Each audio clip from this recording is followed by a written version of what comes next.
Swerteng araw, heto na po ang resulta sa ating STL Batangas para sa araw na to, July 27, 2026, Monday para sa ating first draw result. Ilabas na mga STL tickets at heto na ang resulta ngayong araw. At para naman po sa ating STL Batangas first draw result, ang resulta ngayong araw ay ang numero ito.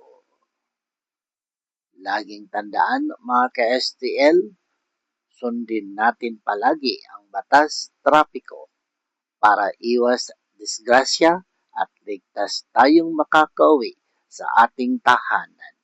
Okay, mag-ingat palagi. Don't forget to subscribe Purple Green TV. Paki-like po. Thank you.